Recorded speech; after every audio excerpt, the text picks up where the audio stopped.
What's up, friends? Mike Meier here with the Songwriting for Guitar podcast, and you are going to be listening to Chapter 1 and Chapter 2 of my book, The Songwriting Guitarist, Transformation in Just 15 Minutes a Day. Introduction. We're going to be talking about playing the guitar as a modern-day songwriter. This is something that I've given thought to, and I've been teaching for well over a decade. I'm going to teach you the same system that I used when I started commercial songwriting. In fact, it's the exact same system that I'm using right now. This system in particular has helped me become a sought-after songwriting guitarist, and that's something that I want for you as well. If you're wondering who the heck I am, my name is Mike Meier, and I have been fortunate enough to write for tons of artists and get my own music on shows including Shameless, Are You the One, Fantasy Island, and many, many more. And in 2020, I was lucky to win an Emmy for composing music for a one-stop commercial. And I'm also a contributor to American Songwriter magazine. If you're a songwriter in the United States of America, you might have a subscription or have read some of my articles. This is what I do for a living, and this has all happened because of my guitar. If you ever wanted to write for other artists, other genres, or get your songs in film and TV, you've come to the right place. Using my guitar skills and honing them specifically for commercial songwriting has helped me unlock and create better songs. I'm also going to show you why others fail at being amazing songwriting guitarists, even though they're musically gifted or even great guitarists. In the end, it doesn't matter if they don't have a proven process for songwriting. Many guitarists aren't even in the mindset they need to be, and they're left wondering why their songs aren't good enough for opportunities they want. This training will show you how to turn it around. So are you ready? Cool. Let's dive in. Chapter 1, Your Why. Here's the thing. If you identify with who I've described above, do not feel bad about it. Mindset is one of the most important parts of what I'll teach you. And if you really take this lesson in, you can really do something about your goals. So let's start with your why. What I mean by that is, why even create? Why are you even giving me time to the idea of songwriting or getting better at guitar? Sitting down to write or collaborate with someone, investing money into recording, and even getting it out there takes a whole lot of effort. Why even bother doing it? I think it's because it would bother the heck out of you if you didn't do it. It's a thing you can't put down for too long. You love it too much to stop, but that might not be, and probably hasn't been enough for you to really go be consistent and carry through to your goals. I'll explain. I think back to the day in my studio this past year when I was recording music for a potential placement in a kids' TV show, and I found myself welling with emotion between laying down tracks and taking sips of coffee. It hit me that if I landed this placement, I would become part of this show's legacy. The host of this particular show deeply affected me as a child and showed me how to deal with my emotions. Being part of that legacy meant I'd pass along that gift I received as a child to kids now. If I was able to do that, I know I would feel I've made a meaningful difference. That was my specific why. Since then, I've tracked for other awesome children's shows, and that why has always been in the back of my mind. With this why, it makes me feel so validated in choosing the path that I did. It makes me feel affirmed in going the extra mile, no matter how hard it is to chase my dreams. So what about you? Have you considered your why recently? It could be an overall why or a specific why for your current project. Could you write it down and say it out loud to me, or is it still ambiguous? If you can't tell me the core reason or the essence which lives deeper than the external validation of, I want to get a hit song, it's going to turn into a diffuse or reckless path for you. As a guitar coach, I hear a lot say, I want to write a hit song, and that's all I need. And I say, why do you want to write a hit song? Most of the time I hear, I'd love to have more money. Okay, that's great. However, money is just a product that you get. You have to want something more than just the end goal. So dive further. Why do you want this? Let's do an exercise right now to get you started. Brainstorming time. We're finding out what's your big goal and your why. Write it down in a stream of consciousness, all your big goals and small. Copy and paste this format to the next page into a Word doc and label it My Why. Set your timer for 3 minutes and write like crazy. Okay, now we're really onto something. We're creating your long-term growth and long-term success plan by getting down to the realness of your why. Once you really build out this worksheet, when approached with an opportunity, refer back to this. Ask yourself, will that opportunity get me any closer to any of my next steps? And does this match values of my why from part 2? If yes, then do it. If no, then pass on it. This exercise eventually becomes your filter for everything you do. Every successful person I know knows when to say no, and it all starts with this.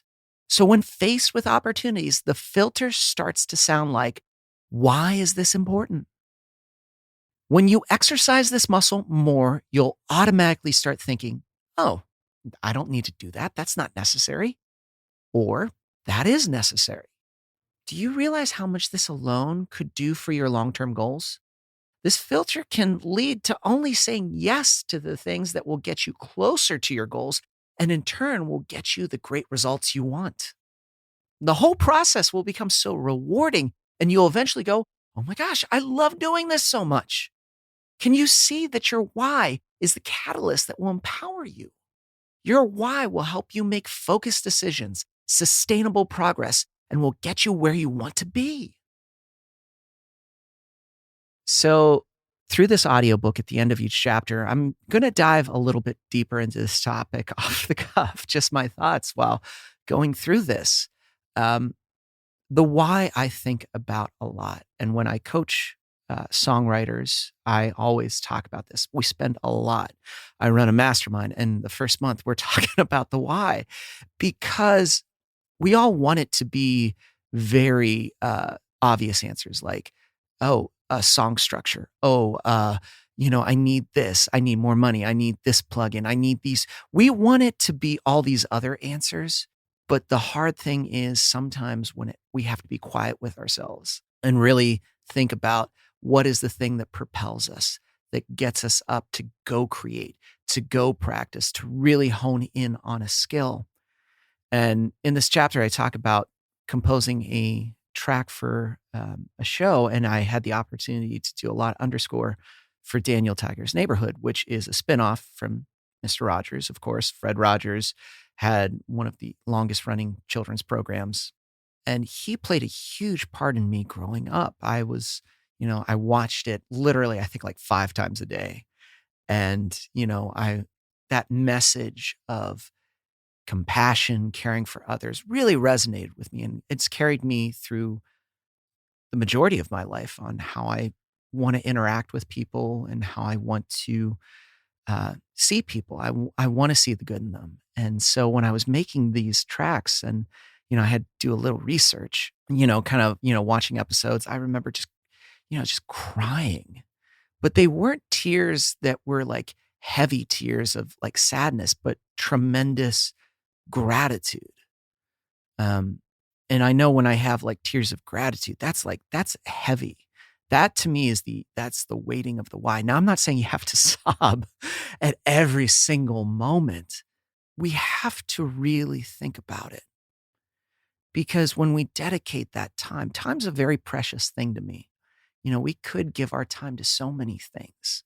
And if you're listening to this book still, you took the time to listen and you've set aside time. I really want you to recognize how important that is because you want to better yourself. You're bettering those next things. You're taking that time. Why are you doing that? There's always we want the surface level answer and sometimes we get that, but there's always something deeper. There's always another level. There's always another level. There's something deeper to why we do what we do. And I've had the privilege in, the decade of teaching of when you start to work with people, they slowly, like layer after layer, They get to the why. And when they do, you know we've hit something that's impactful. And then from then on, I don't have to ask them, this might be, they know that the process, things, the exercises they may get may be challenging, but they're okay with it. Well, why are they okay with it?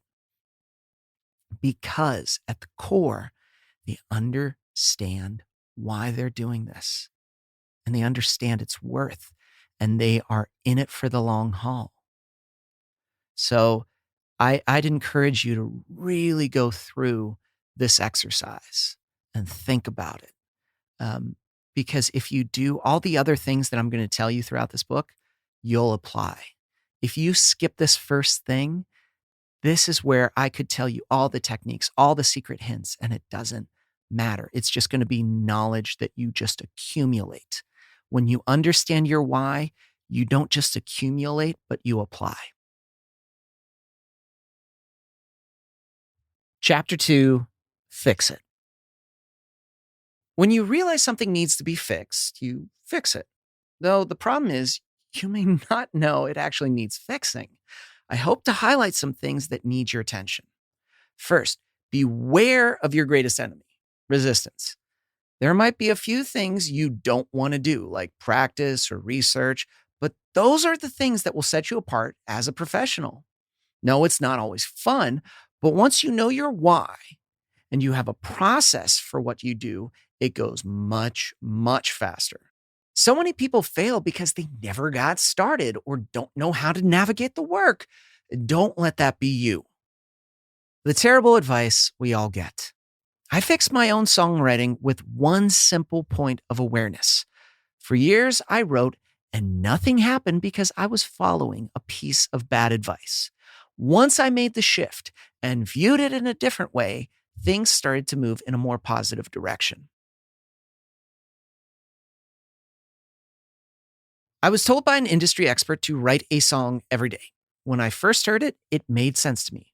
Write one song a day, then I'd definitely be a great songwriter. How could I not be? But this advice, sadly, wasn't helpful. Here's the inconsistency. If you only use the knowledge you have right now to write a bunch of songs, it isn't going to help you get a different or better song. It will just feel like the movie Groundhog's Day for you and your audience. It's uninspiring and doesn't help you practice writing like a professional. You can't expect to get something different if you're using the same style chords and strumming patterns repeatedly. Why would we expect anything different?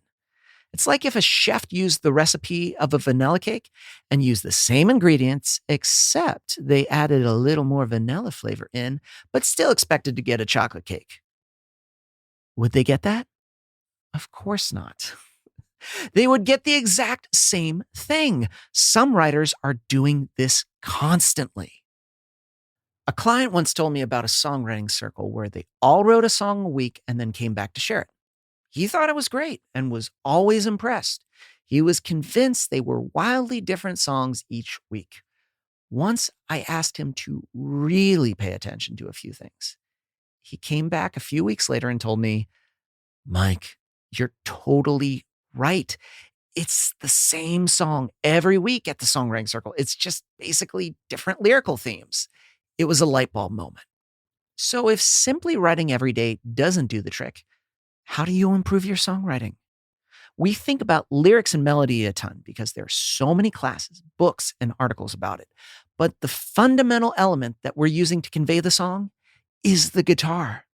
Have you ever realized that your guitar playing and arrangement will either make or break your songwriting?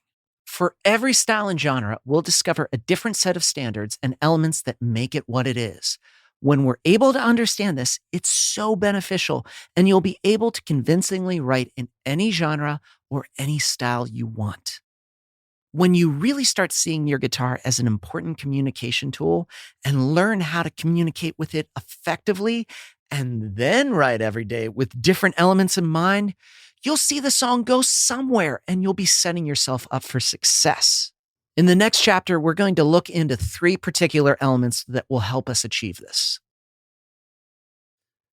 So yeah, in this chapter, I talk about the worst piece of advice that I got in songwriting. And yeah, that was a mentoring session that I paid for. And I remember they were they're very nice, and I just think it was an old school mindset. They were assuming too that I had certain information and there was a lot of assumptions. Um, and from there, it was just me spinning my wheels for a while until I realized that I needed to leverage something that I didn't know was a huge asset to songwriting, which was my guitar skills. Because lyrics and melody, don't get me wrong, those are super important. I don't want, sometimes when I talk about guitar, people are like, is the lyrics and melody don't mind. No, no, no, no. They're huge because they're invoking an emotion. We want to feel something in the song. Your guitar also has to feel something too. That can't be the last, an afterthought.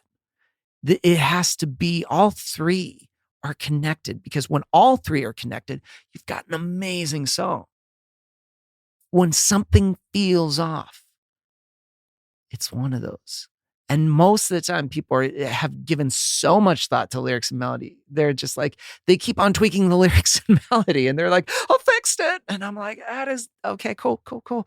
But let's talk about the delivery, that, the vehicle that you're using, the guitar.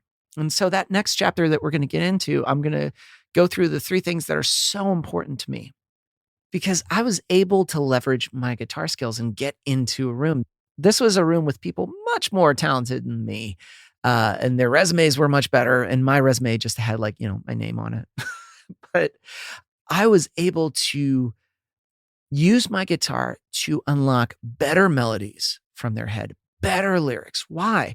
Because I knew what was going to create that emotional ground that would facilitate their melodies and push in the direction it needed to go, to get them in a place where they flowed quicker, that we could get the song out quicker. Because the sooner we can do that, then we can go get into the editing side. And too many people are doing that on the front end when the foundational elements and the feels are just not right. So this next chapter we're going to get into, I'd encourage you, don't skim over, don't kind of breeze through, but truly give it the time that it needs, and really ask yourself, do I truly understand all of these concepts? And have I practiced it consistently? Or, you know what? I think I need to carve out some time, because believe me, if you do this, you can leverage this skill to your advantage, where co-writers are going to know, and they're going to be, oh, or if you're new to co-writing, this is the one thing where they're going to be like, oh, dang, okay, I got to write with them.